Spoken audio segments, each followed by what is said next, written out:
lot of new people who want to know what this is and why it's happening. Can you give us an introduction? Yeah, again, the term geoengineering, a.k.a. chemtrails, the layman's term for what we see happening in the skies, but this is weather modification on a global scale. In fact, these programs are so large and so all-encompassing that all other weather modification programs that go on a smaller regional basis are virtually, they're negated by the scope and scale of the global geoengineering programs.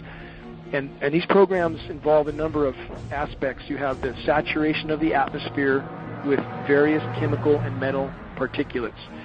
And there appear to be various purposes and objectives with this saturation. In conjunction with this saturation, which ionizes the atmosphere, it makes the atmosphere more conductive, we have the HAARP facilities, High Frequency Active Auroral Research Program. These are ionosphere heaters. Many have heard of the HAARP facilities. There's not just one or two or three. We believe there's at least 18 around the globe, possibly with 3 more being built in Antarctica right now.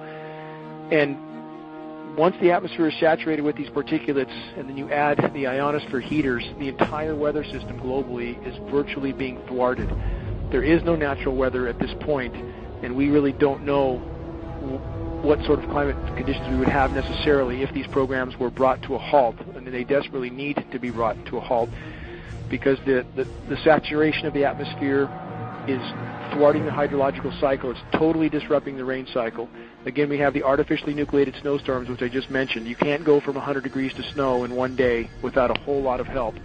This includes jet stream manipulation with the HAARP facilities, and we are not guessing at this. We have monitoring sources for this signal, and we can see where the signal is most intense, and that's what steers the jet stream. So then you add artificial ice nucleation, which is a chemical nucleation process. They can turn what should have been rain into snow and drop the temperatures of these storm systems by this artificial chemical nucleation. This isn't sci-fi. This is hard science fact.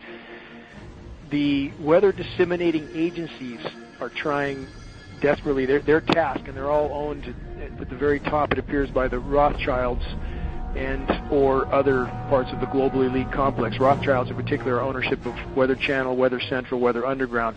And it was imperative that they own these agencies, otherwise there would be great discrepancy in trying to explain away these events.